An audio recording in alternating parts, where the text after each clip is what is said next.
మారిపోయింది. సో తను వెళ్ళాడు, ఇండోర్కి వెళ్ళి వాళ్ళ అమ్మ నాన్నతో మాట్లాడాడు, వాళ్ళ ఇంట్లో మాట్లాడాడు, ఈ అమ్మాయితో మాట్లాడాడు. సో ఇద్దరు కలిసి అనౌన్స్ చేశారు. ఆ అమ్మాయికి 22 లక్షలు ఎంతో రెమ్యునరేషన్ కూడా ఇస్తున్నట్టు. తను 'డైరీ ఆఫ్ మణిపూర్' అని ఒక సినిమా తీస్తున్నాను. దాంట్లో ఒక మహిళా రైతుగా ఈ అమ్మాయి పెర్ఫామ్ చేయబోతుంది. Realistic natural character.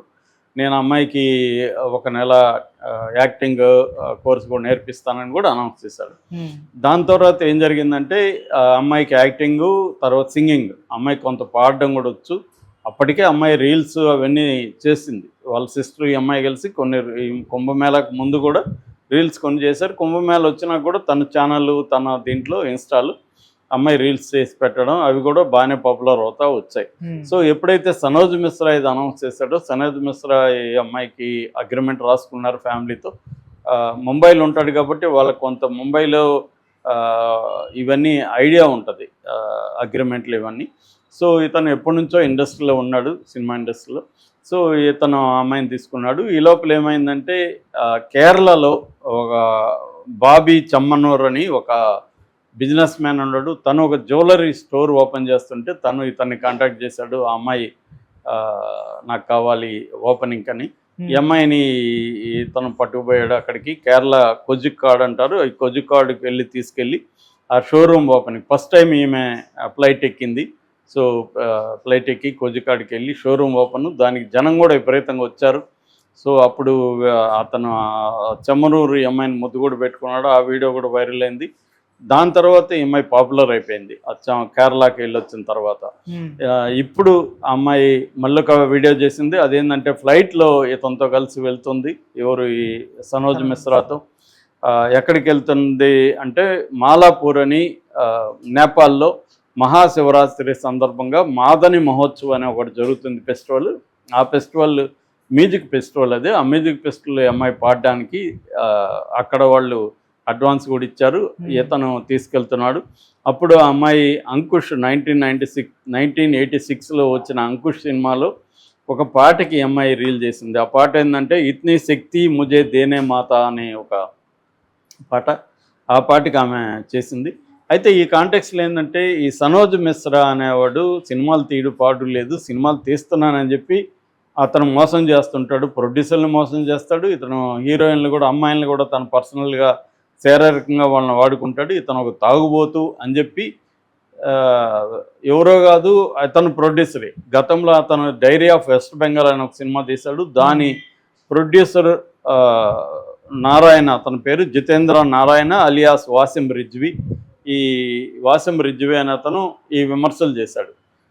ఇతను ఆ సినిమా కూడా ఆగిపోయింది. ఇతను ఒకటి కూడా రిలీజ్ కావు, అనౌన్స్ చేస్తాడు, ప్రొడ్యూసర్ నుంచి కొంత డబ్బులు లాగేసుకుంటాడు, దాన్ని కంప్లీట్ చేయడు. ఈ లోపల హీరోయిన్లు అని చెప్పి అమ్మాయిల్ని ఇతను వాడుకోవడం, ఇతను తాగుబోతూ, ఇతనికి సినిమాల మీద ఏమీ శ్రద్ధ లేదు అని ఇప్పుడు ఈ అమ్మాయిని కూడా, మోనాలిసాని కూడా ఇలాగే చేస్తున్నాడు అనేది ఇతని విమర్శ.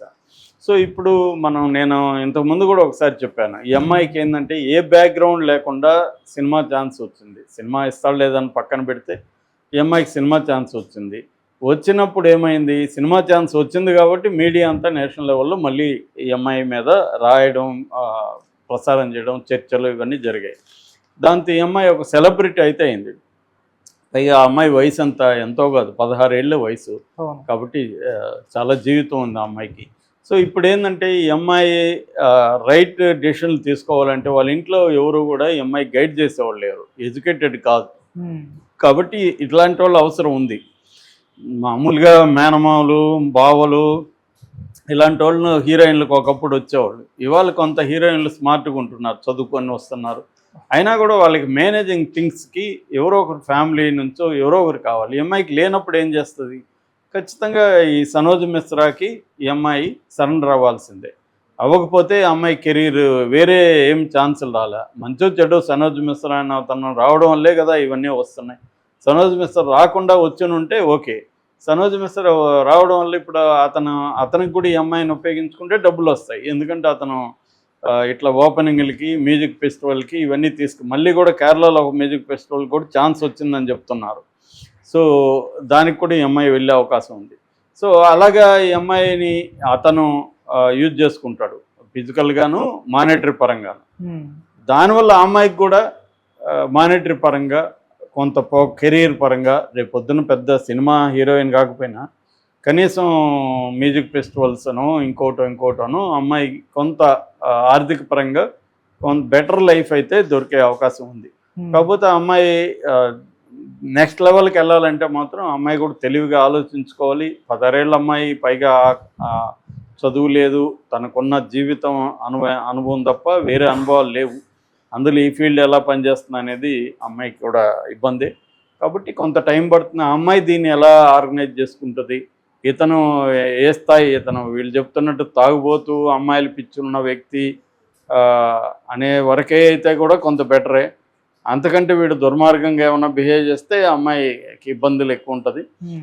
కానీ ఇవాళ డెమోక్రసీలో ఈ అమ్మాయి ఇంత పాపులర్ అయింది కాబట్టి రేపొద్దున ఏదైనా ఇబ్బంది అయితే ఈ అమ్మాయి అతనికి యాంటీగా ఒక వీడియో పెట్టింది అనుకో, అతనికి కూడా ఇబ్బంది అది. అందువల్ల అతను కూడా ఆలోచిస్తాడు, జాగ్రత్తగానే ఉంటాడని నేను అనుకుంటున్నాను. సో ఆ అమ్మాయికి అయితే ఖచ్చితంగా ఇతను లేకపోతే ఆ అమ్మాయి ముందుకెళ్ళే పరిస్థితి అమ్మాయికి ఇప్పుడైతే లేదు. ఈ స్టేజ్లో అమ్మాయికి ఒక అవసరం అయితే ఉంది. ఇతను కూడా అది గుర్తించాడు. ఇక్కడ మంచి చెడ్డలు అనేవి మోరల్ యాంగిల్ నుంచో మనం డిసైడ్ చేయలేము. అది ఆ అమ్మాయి కెరీర్కి గతం కంటే కూడా లైఫ్ అయితే ఇప్పుడు ఆ అమ్మాయికి బెటరు. ఆ మేరకు అంటే బెటర్ అంటే మళ్ళీ నువ్వు బెటర్ అని నువ్వు ఎలా చెప్తావు అనొచ్చు. అంటే ఎవరు ఎన్ని కథలు చెప్పినా ఫైనల్గా మనకి డబ్బులు అనేది జీవితంలో అవసరం. సో ఆ డబ్బులు అనేది ఆ అమ్మాయి సంపాదిస్తే వాళ్ళ చెల్లెలకి మంచి లైఫ్ ఇవ్వగలుగుతుంది, వాళ్ళ తల్లిదండ్రులకి బెటర్ లైఫ్ ఉంటుంది. ముందు ఇది ఇంపార్టెంట్ కదా, దాని తర్వాత కదా మిగతా వ్యవహారాలు. బెటరా కాదనేది దానికి మనకి డెఫినేషన్ ఏమీ లేదు. ఇప్పుడు ఉన్న పరిస్థితిలో ఆర్థిక పరంగా అమ్మాయికి